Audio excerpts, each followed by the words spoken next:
দর্শক, ঈদযাত্রার খবর জানতে রাজধানীর কমলাপুর রেল স্টেশন থেকে আমাদের সাথে যুক্ত হচ্ছেন সহকর্মী মোহামিনুল অপু। অপু, নিশ্চয় শুনতে পাচ্ছেন আমাকে। বেলা বাড়ার সাথে সাথে কমলাপুরে এখন যাত্রীদের উপস্থিতি কেমন দেখতে পাচ্ছেন এবং সেখানকার সার্বিক পরিস্থিতি জানাবেন।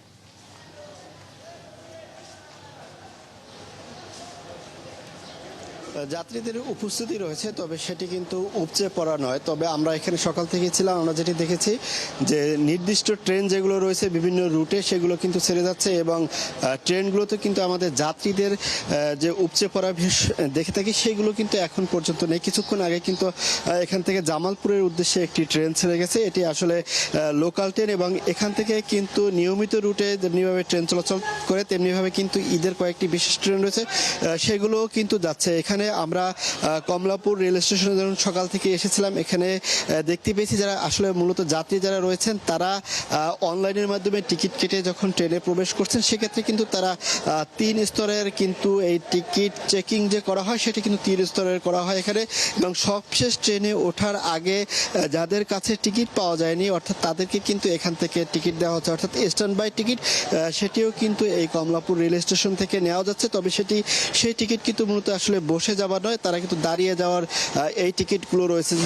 সাধারণভাবে দেখে থাকি যে ট্রেনে অনেক যাত্রী টিকিট ছাড়া ভ্রমণ করেন, সেই বিষয়টি কিন্তু এবার রেলওয়ে কর্তৃপক্ষ কড়া নজরদারিতে রেখেছে এবং 3 স্তরে কিন্তু তারা সেই নিরাপত্তা ব্যবস্থাটি নিয়েছে। এবং এই ঈদ যাত্রাকে কেন্দ্র করে কমলাপুর রেল স্টেশনে বরাবরের মতো যে পুলিশ সদস্য এবং র্যাব সদস্য ও অতিরিক্ত র্যাব সদস্য এখানে কিন্তু মোতায়েন করা হয়েছে।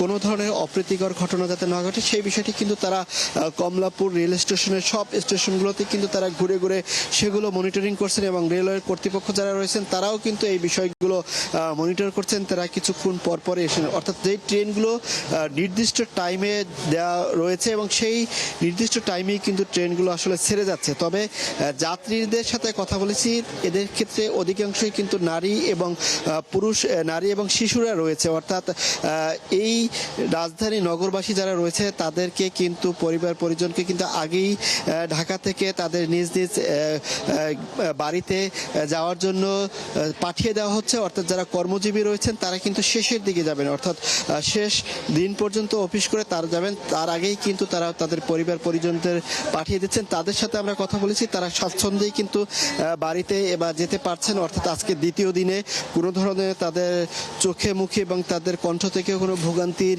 কথা তারা উল্লেখ করেননি এবং সব কিছু মিলিয়ে বলা চলে যে কোনো ধরনের ভোগান্তি ছাড়াই ঈদযাত্রার দ্বিতীয় দিনে কিন্তু এই যাত্রীরা তাদের নিজ নিজ গন্তব্যে যাচ্ছে। তো আমার কাছে রাজধানীর কমলাপুর রেল স্টেশন থেকে এই ছিল সবশেষ খবর। অপু, ধন্যবাদ আপনাকে আমাদের সাথে যুক্ত হওয়ার জন্য। দর্শক, ঈদযাত্রার খবর জানাচ্ছেন আমাদের সহকর্মী মোহামিনুল অপু।